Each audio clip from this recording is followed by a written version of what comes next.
20절까지 읽겠습니다. 자, 같이 한번 천천히 제가 가진 성경으로는 신약 376페이지쯤에 있습니다. 13절부터 읽어 나가겠습니다. 같이 읽습니다. 너희 중에 고난당하는 자가 있느냐? 그는 기도할 것이요. 즐거워하는 자가 있느냐? 그는 찬송할지니라. 너희 중에 병든 자가 있느냐? 그는 교회의 장로들을 청할 것이요.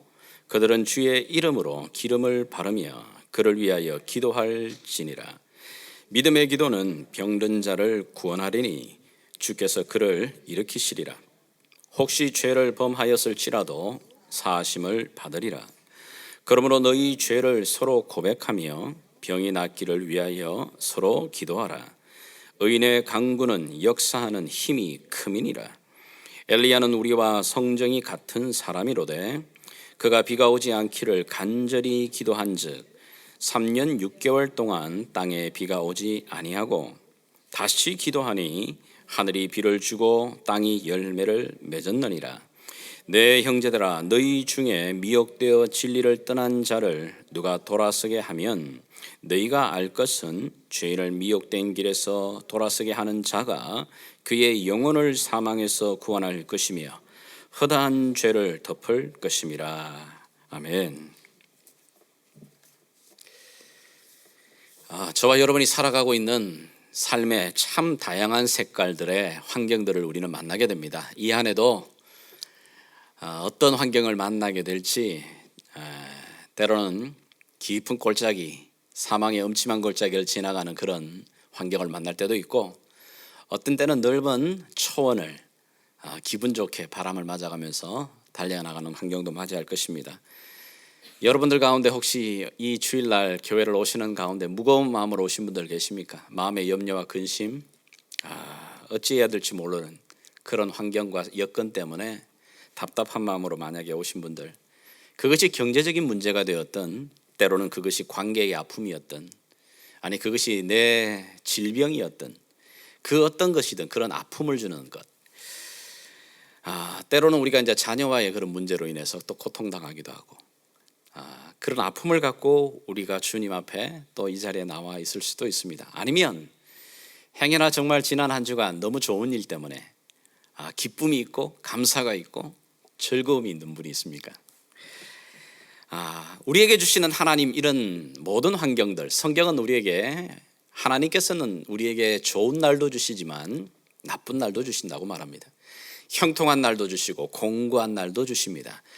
하나님께서는 이 두 가지를 통해서 우리의 인생을 이끌어 가신다고 말합니다. 예수 믿는 사람에게 좋은 날만 주지 않습니다. 형통한 날만 주지 않습니다. 공고한 날도 주십니다. 배드한 날도 주십니다. 그런데 이 두 날을 우리가 알 수 없습니다. 우리가 판단할 수도 있고 내일도 알 수 없지만 하나님은 이 두 가지의 이 다양한 환경을 통해서 우리의 인생을 다듬어 가시고 이끌어 가신다고 성경은 말하고 있습니다. 그런데 이런 다양한 환경을 만나고 형통한 날이나 공고한 날에 하나님께서 이런 날을 주시는 이유는 뭘까?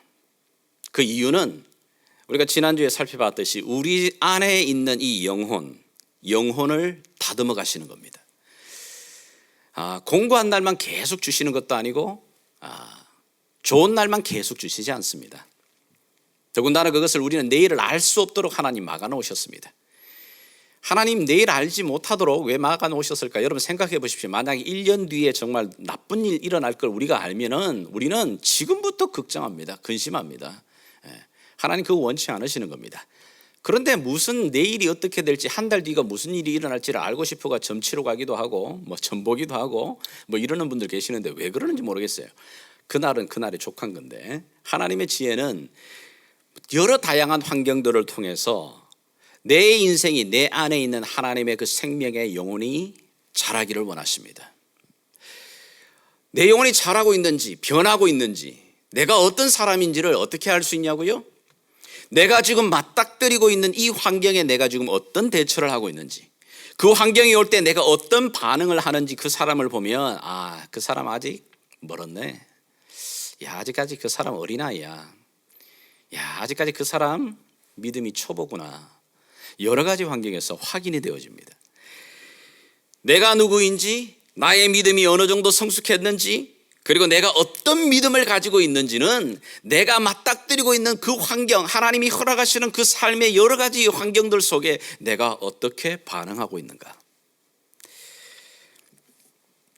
오늘 여기 본문 특별히 야고보서는 여러 가지 환경의 고난과 여건, 삶의 그런 일들을 만나게 될 때에 야고보서 전체가 주제가 강조하는 게 뭐냐면 성숙한 신앙, 성숙한 믿음을 가진 사람은 기도하는 거다. 오늘 우리가 읽었던 이 짧은 본문 안에도 여러분들 카운팅을 해보시면 기도라는 단어가 7번이나 반복됩니다. 야고보는 야고보서 처음 시작을 할 때부터 시작해가지고 기도를 강조하죠.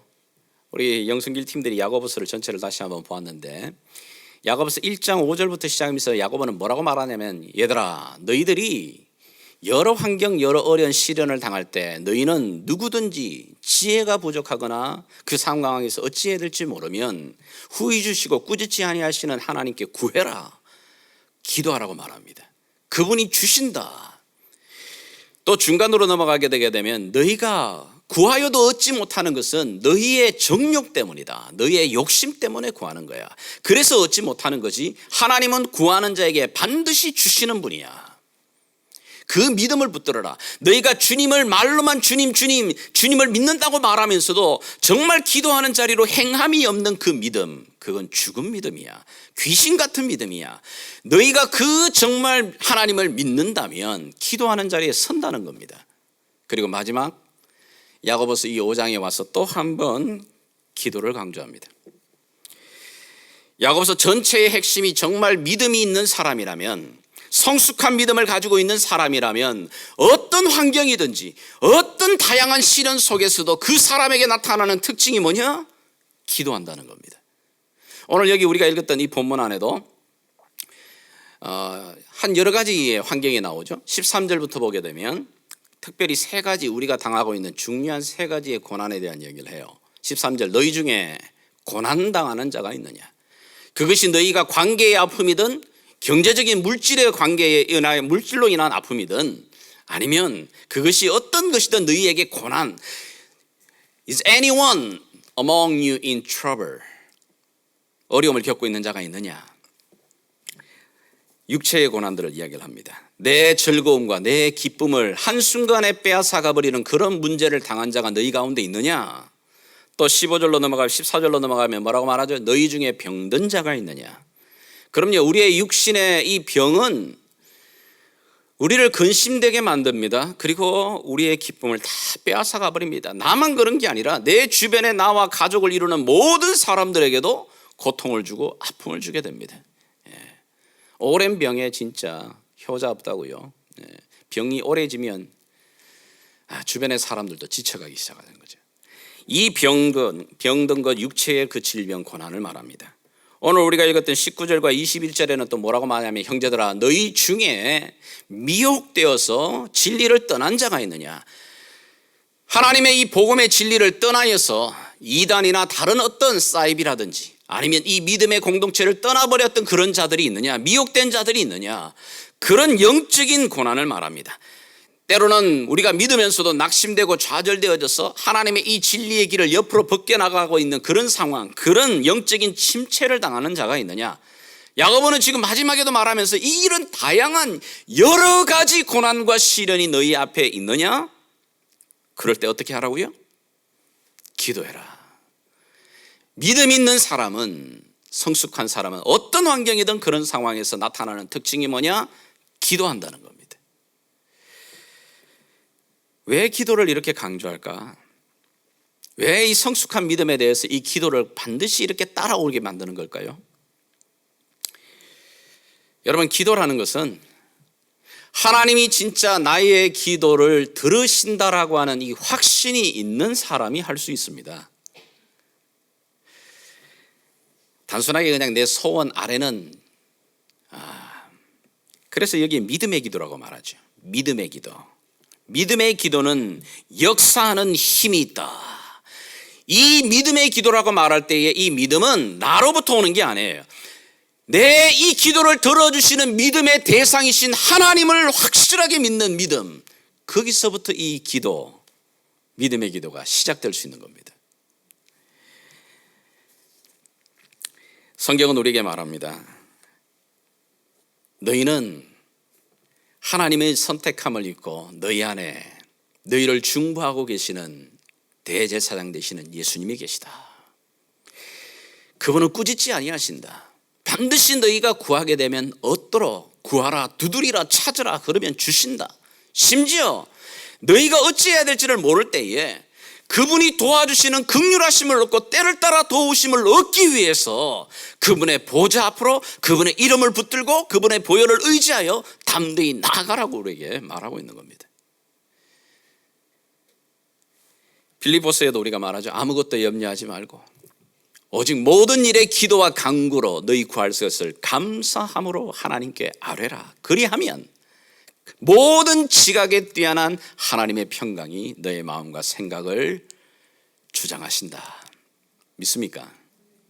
그럼요, 믿습니다. 너희에게 진짜 이 믿음이 있냐? 믿음이 있다고 너희가 아멘이라고 말했다면 믿음은 반드시 행함으로 나와야 되는 거야. 믿음이 행함과 함께 온전함을 이루고 있는 것이야. 야고보가 강조하고 있는 거거든요. 새해를 맞이하면서 저와 여러분에게 이런 기도의 은혜가 있었으면 좋겠습니다. 정말 이런 하나님을 믿는 담대한 믿음을 갖고 정말 주 앞에 이 기도하는 자리에 설 수 있는 축복이 있기를 바랍니다. 오늘 특별히 그런데 우리가 기도할 때에 우리 개인이 기도하는 것도 중요하지만 야고보는 마지막에서 한 가지 더 강조합니다. 너 혼자 기도하는 것도 중요하지만 너와 함께하고 있는 믿음의 공동체와 함께 기도해라. 개인적으로 기도할 뿐만 아니라 믿음의 지체들과 공동체와 기도할 것을 강조하고 있어요. 하나님 아버지는 우리의 개인 기도를 물론 응답하십니다. 그런데 하나님은 두세 사람 이상이 합심하여 함께 마음을 모으는 그 중보기도, 함께하는 연합기도, 공동체의 기도를 너무너무 좋아하십니다. 여기에 대한 여러 성경 구절이 있지만 우리 마태복음 18장에 예수님께서 직접 말씀하시는 부분을 한번 좀 읽어보도록 하겠습니다. 18절부터 한번 읽어가겠습니다. 시작. 진실로 너희에게 이르노니 무엇이든지 너희가 땅에서 매면 하늘에서도 매일 것이요 무엇이든지 땅에서 풀면 하늘에서도 풀리리라. 진실로 다시 너희에게 이르노니 너희 중에 두 사람이 땅에서 합심하여 무엇이든지 구하면 하늘에 계신 내 아버지께서 그들을 위하여 이루게 하시리라. 두세 사람이 내 이름으로 모인 곳에는 나도 그들 중에 있느니라. 아멘. 분명히 약속하셔요. 그런데 여기 있는 두세 사람이라는 것은 그냥 너하고 나하고 뭐 이렇게 그 끼리끼리 모여서 있는 그런 모임이라고도 보지만 전체의 문맥, 바로 이 18절 앞에 나와 있는 17절부터 보게 되게 되면 전체 문맥은 뭐라고 말하냐면 그 두세 사람이라고 하는 이 그룹을 교회라고 말하고 있는 겁니다. 쉽게 말하면 교회, 너희가 예수의 이름으로 모이고 예수의 이름을 의지하여 모이게 되는 그 교회 안에 너희가 마음을 합심하게 되면, 그리고 구하게 되면 내가 반드시 하늘에 계신 너희 아버지께서 이루게 하신다.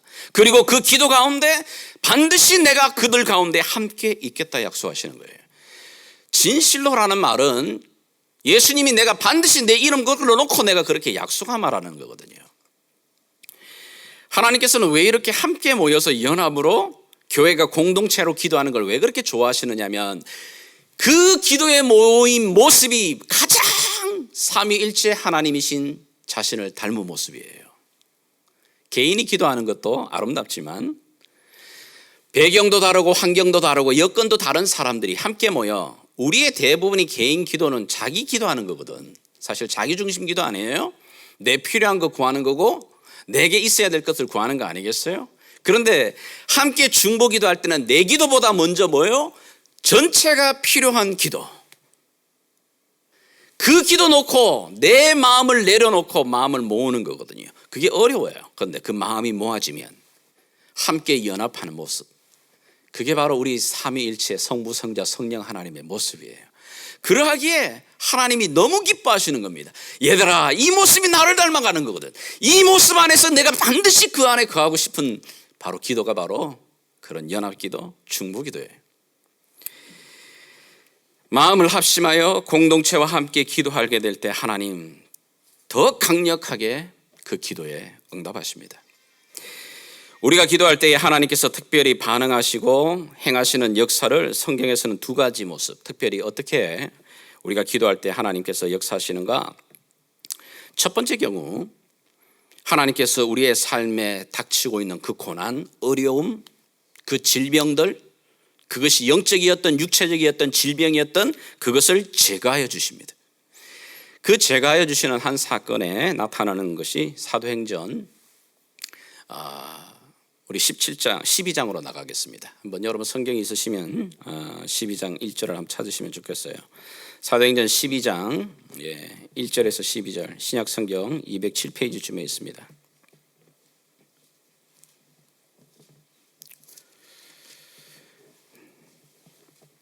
사도행전 12장 1절에서 12절까지.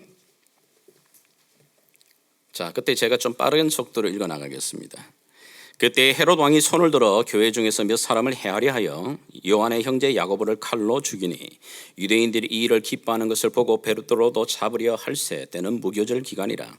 잡음에 옥에 가두어 군인 내식인 내 패에게 맡겨 지키고 유월절 후에 백성 앞에 끌어내고자 하더라. 이에 베드로는 옥에 갇혔고 교회는 그를 위하여 간절히 하나님께 기도하더라. 헤롯이 잡아내려고 하는 그 전날 밤에 베드로가 두 군인 틈에서 두 쇠사슬에 매여 누워 자는데 파수꾼들이 문 밖에서 옥을 지키더니 호련히 주의 천사가 나타나매 옥중에 광채가 빛나며 또 베드로의 옆구리를 쳐 깨워 이르되 급히 일어나라 하니 쇠사슬이 그 손에서 벗어지더라. 천사가 이르되 띠를 띠고 신을 신으라 하거늘 베드로가 그대로 하니 천사가 또 이르되 겉옷을 입고 따라오라 한대 베드로가 나가서 따라갈새 천사가 하는 것이 생시인 줄 알지 못하고 환상을 보는가 하니라. 이에 첫째와 둘째 파수를 지나 시내를 통한 쇠문을 이르니 문이 저절로 열리는지라. 나와서 한 거리를 지나매 천사가 곧 떠나더라. 이에 베드로가 정신이 들어 이르되 내가 이제야 참으로 주께서 그의 천사를 보내어 나를 헤롯의 손과 유대 백성의 모든 기대에서 벗어나게 하신 줄 알겠노라 하여 깨닫고 마가라 하는 요한의 어머니 마리아의 집에 가니 여러 사람이 거기서 모여 기도하고 있더라. 우리가 잘 아는 사건인데 예루살렘의 이 초대교회가 시작되어지는 때에 예루살렘의 이 교회의 지도자가 되는 예수님의 제자들을 박해하면서 순교가 죽음이 일어납니다. 먼저 요한의 형제 야고보가 죽임을 당하고 그 다음에 가장 핵심적인 리더십인 이 베드로까지 감옥에 갇혀서 지금 다음 날이면은 죽음을 앞두고 있는 시기입니다. 자, 그런데 놀랍게도 그날 밤에 하나님께서 기적적인 역사로 옥문이 열리고 그 쇠사슬이 풀리면서 이 베드로가 그 옥문을 나오게 되지요.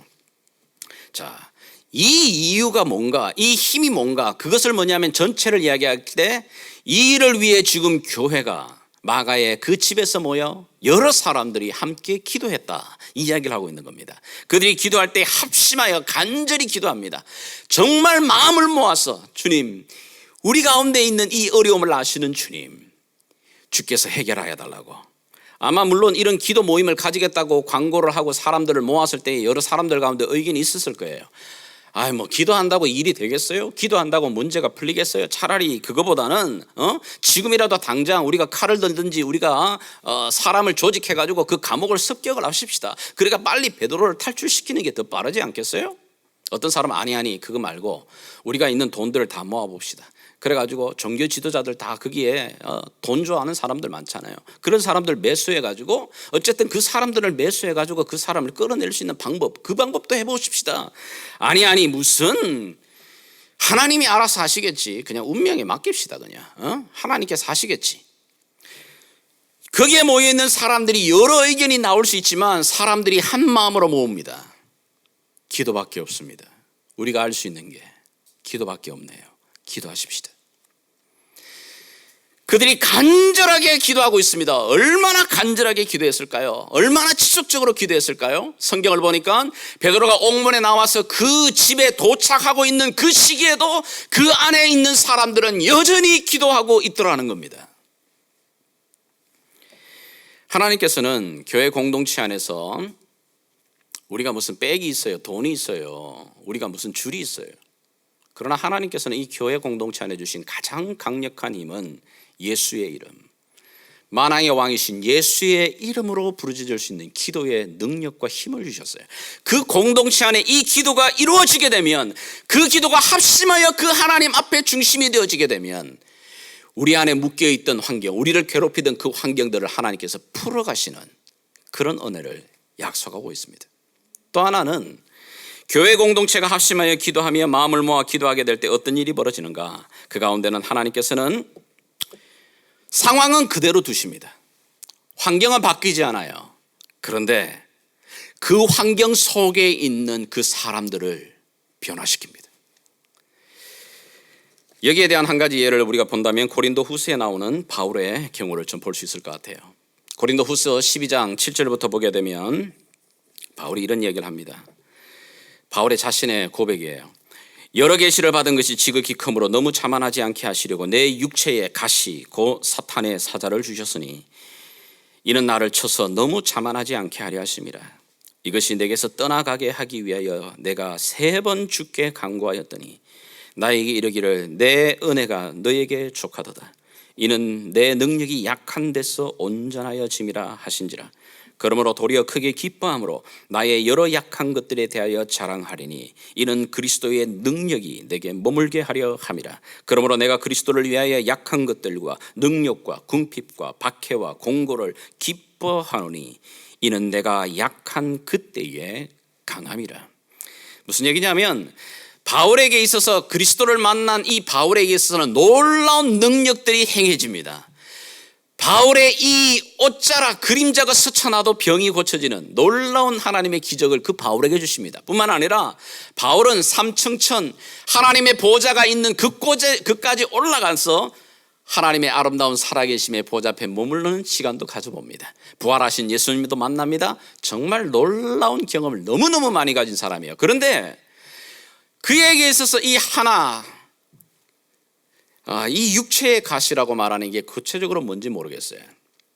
어떤 성경학자들은 이것을 간질병이다 또는 이게 안질이다 뭐 여러 가지 이야기를 하지만 이 사역에 너무너무 방해가 되는 한 가지입니다. 여러분 생각해 보시면 만약에 이게 간질병이면 바울이 막 복음을 전하다가 갑자기 간질이 일어나가지고 막 거품을 흘리면서 뒤로 넘어간다고 생각해 보십시오. 듣는 사람들이 얼마나 놀라겠어요? 눈에 병이 있으면 사실 그래요. 글을 써야 되고 이뤄내는 일에 정말 불편하잖아요. 이 아픔, 이 가시, 이것을 없애달라고 3번 기도했다는 말은 유대인들이 하루에 3번씩 기도하는데 3번 기도할 때마다 그가 간절히 기도했다는 말이고, 바울의 편지를 보게 되게 되면 모든 교회에 편지를 보낼 때마다 그는 반드시 뭐라고 말합니까? 나를 위해 기도해다오. 그런데 하나님이 이 가시를 없애주지 않습니다. 이 고난을 없애주지 않아요. 교회가 그렇게 합심하여 기도하는데 왜 그럴까? 바울이 어느 순간 기도하는 가운데 하나님의 음성을 듣고 깨닫습니다. 바울아, 네가 받은 것이 너무 많고 본 것이 너무 많아. 너가 스스로 자족하여 넘어질까? 너에게 그 가시를 두었다. 그래서 그 가시 때문에 몸부림치는 그 모습, 그것이 너에게 있어서 더 강함으로 이끌어주는 통로가 돼. 하나님이 내게 이 가시를 준 게 왠지 몰랐는데 그 뜻과 의미를, 하나님의 섭리와 계획을 깨닫는 순간 그 가시를 가슴에 품고 감사합니다 주님, 제가 이것 때문에 지금까지 자만하지 아니하고 여기까지 올 수 있었던 힘이었군요. 주님, 제가 이 약함 때문에 더 주님을 사모합니다. 하나님께서 기도에 응답하시는 방법은 다양해요. 그러나 확신한 것은 우리가 마음을 하여 두세 사람이 마음을 합심하여 그 공동체가 기도하게 되면 주님은 반드시 하나님 응답하신다. 그 응답하시는 방법이, 모습이 우리가 생각하는 모습이 아닌 여러 다양한 모습으로 나타나요. 그러나 그것이 어떠한 모습이든지 그것은 우리에게 족한 은혜로 다가옵니다. 첫 번째는 하나님께서 뭐죠? 기도할 때에 기도하는 나를 바꾸십니다. 처음에는 내가 하나님 달라고 막 조르고 하다가 합심하여 기도하는 자리에 들어오면서 어떻게 해요? 하나님과 점점 교제하고 대화 나누는 시간이 내 삶에서 조금씩 늘어나는 순간, 시내산에서 40일 동안 머물렀던 모세가 자기도 모르게 하나님의 그 안에 있던 머물렀던 그 영광이 자기에게 흘러 들어와서 얼굴이 변화되는 것처럼 나를 바꾸십니다. 때로는 기도하다가 금방 사건이 해결되지 않아요. 그런데 사건은 해결되지 않는데 그 사건이 해결되지 않는 상황 속에서도 왜 하나님이 이것을 허락하셨는지 말씀 가운데 깨달음이 옵니다. 아, 이것은 나를 위한 거구나. 이것은 내 자녀를 위한 거구나. 이것은 우리 가정을 위한 거구나. 그래서 그 가운데서 하나님의 섭리도 하나님의 계획도 깨닫습니다. 그러면서 말씀을 붙들고 견뎌냅니다. 여러분, 어떤 면에서는 하나님이 많이 쓰시는 방법이에요. 저에게는 그 방법을 통해서 내가 뭘 깨닫냐면, 하나님의 이 말씀이 정말 내 삶에 맞는 거구나. 이건 그냥 죽어있는 문자가 아니라 이 약속의 말씀 이대로 붙들며 나가니까 하나님이 끌어내 주시는 말씀이 직접 이제 내 삶에 체험화되어 가기 시작하는 겁니다. 때로는 하나님께서는 우리가 합심하여 기도하게 되면 그분의 때에, 그분의 시간에 직접적인 환경의 변화도 일으키십니다. 우리가 잘 아는 대로 역대하 7장의 말씀 우리가 같이 한번 읽어 나가겠습니다. 시작. 내 이름으로 일컫는 내 백성이 그들의 악한 길에서 떠나 스스로 낮추고 기도하여 내 얼굴을 구하면 내가 하늘에서 듣고 그들의 죄를 사하고 그들의 땅을 고칠지라. 기도하여 내 얼굴을 찾으면, 하나님의 얼굴을 찾아 기도하게 되면 내 백성들이 합심하여 그 땅을 고친다. 왜 땅을 고칠까? 말씀드린 대로 땅이라고 하는 것은 이 당시 이들의 삶이 농경시대입니다. 그러면 땅의 모든 내가 누리고 있는 것은 땅으로부터 오는 겁니다. 땅으로부터 공급되어지는 겁니다. 하나님께서 내 삶의 모든 근간, 바닥이 되는, 바탕이 되는 그것, 거기부터 고치십니다. 너희가 정말 합심하여 내 얼굴을 구하고 기도하는 자리에 나오면 내가 너희들의 땅을 고쳐주마. 그 근간을 너의 근본부터 내가 그 안부터 새롭게 기경하여 주마. 저와 여러분들을 이 약속의 말씀 붙들고 기도하게 되면, 오늘 야고보도 뭐라고 말하냐면 이 15절에 믿음의 기도는 병든 자를 일으키느니라. 구원을 얻을 것이다. 구원을 얻는다는 게 뭐죠? 새 힘을 얻고 일어난다는 겁니다. 회복이 된다는 겁니다. 리스토어 되는 겁니다. 그런 은혜에 반드시 치유하고 회복하는, 땅을 고쳐내시는 하나님의 그 은혜를 경험하게 된다고 말합니다. 묻고 싶습니다. 여러분의 셀 공동체에서 이런 거 경험해 보세요.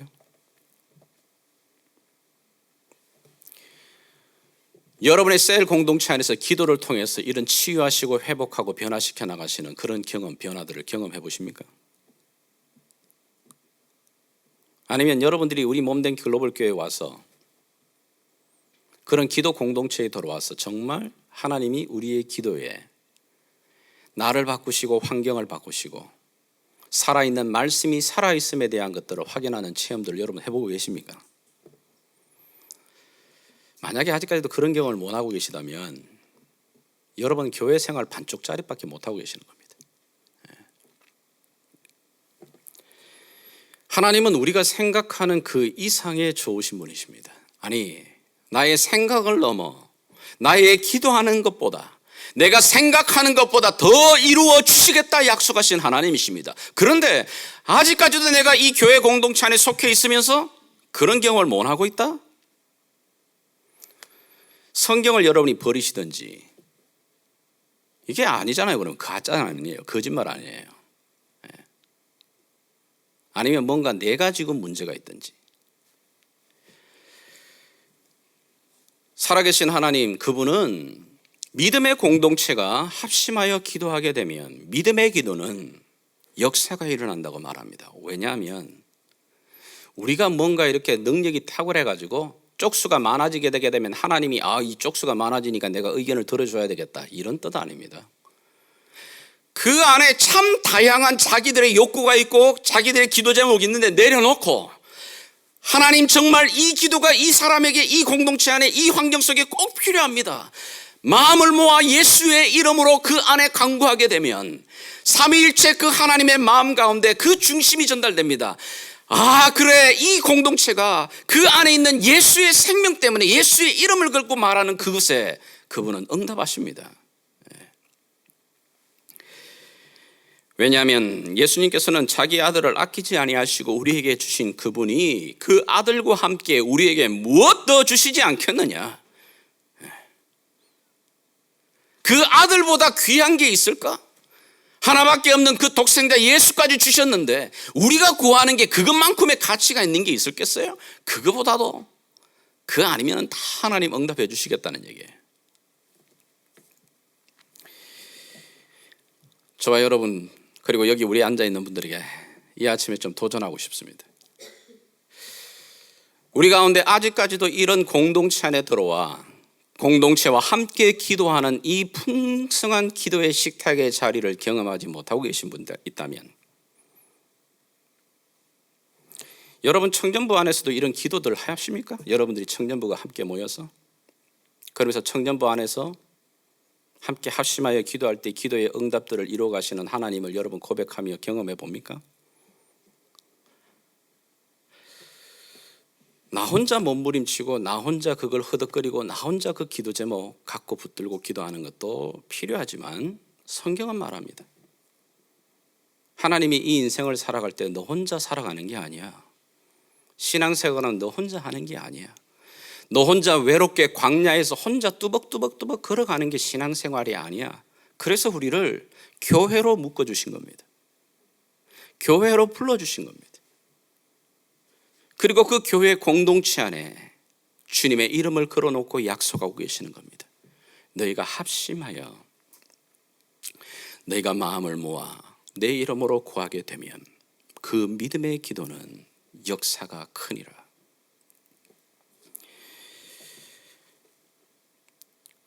제가 들었던 선교지의 한 이야기를 여러분에게 좀 전하고자 합니다. 마지막으로, 선교사님이 정말 그 밀림 오지에 사실 들어가서 긴 시간 동안 복음을 전하고 그들의 삶을 이렇게 치유해 나가면서 이제 그들이 믿음의 생활에 한 걸음 한 걸음 들어오기 시작을 했습니다. 그럴 때 선교사님이 그 부족들에게, 부원들에게 말합니다. 믿는 사람은 반드시 기도 생활이 따라가야 됩니다. 여러분들이 하나님을 경험하기를 원하면 성경은 기도를 이야기합니다. 기도 생활해야 돼요. 그래서 그 부족의 사람들이 선교사님의 말씀을 들어 자기의 동네에서 조금 떨어진 그 숲에다가 자기 각자의 기도처를 만들었습니다. 그리고는 하루에 2번씩, 최소 2번씩은 반드시 자신들의 그 기도처에 가서 기도하고 돌아오는 이 일, 이것을 이제 훈련하게 되었습니다. 그리고서 그 기도하는 훈련과 그 기도하는 생활들을 통해서 정말 하나님의 치유하심과 회복하심을 그들이 경험을 하게 됩니다. 그래서 그들은 이 기도처로 나아가는 이 길, 숲으로 나아가는 이 길을 기도의 길 또는 생명의 길이라고 그들이 불렀습니다. 그러나 어떤 사람들은 기도를 하다가 때로는 게을러지고 나태해지게 되게 되면 기도하러 나아가는 그 길목에 길이 나는데 그 길이 이제 풀들이 다시 또 드러나는 거죠. 여러분 사람들이 참 힘이라는 게 대단한 게 풀들이 자라나지만 사람들이 계속해서 그 풀밭을 뭡니까 이렇게 매일 걷고 다니면은요 그곳에 길이 납니다. 길이 없는 곳에 길이 나잖아요. 그런데 한동안 사람이 그 발길을 멈춰버리면 다시 그 길에 숲풀로 이 길을 덮어버리는 겁니다. 그러면 그 이웃 지체들이 와서 그 형제에게 말합니다. 형제님, 제가 보니까 지금 당신의 기도의 길이 그 기도의 길에 풀들이 자라고 있어요. 참 이게 굉장히 부드러운 말이죠. 왜 당신 기도하지 않냐고. 당신이 오다 보니까 영 빠져가지고 기도도 안 하고 있는데 이렇게 말하지 않고 형제님, 당신의 기도의 그 길에 지금 풀들이 자라고 있습니다. 그래도 이 사람이 못 깨달으면 그 마을 사람들이 그 형제의 그 기도의 자리에 가서 일정적으로 기도를 해줍니다. 그리고 그 형제의 그 기도의 길밭, 그 길을 다시 밟아 나가면서 길을 만들어냅니다.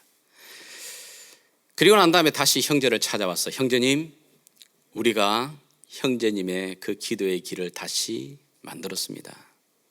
우리와 함께 같이 기도하러 가십시다. 참 아름다운 이렇게 기도 같아요. 기도의 모습들. 우리 지체들에게도 이런 모습이 있을까? 형제님, 제가 형제님을 위해서 지금 기도의 길을 닦고 있습니다. 이제 형제님 저와 함께 이 기도의 길자리에 같이 한번 서보지 않으시겠습니까? 형제님, 제가 형제님을 위해서 기도해 주어도 되겠습니까?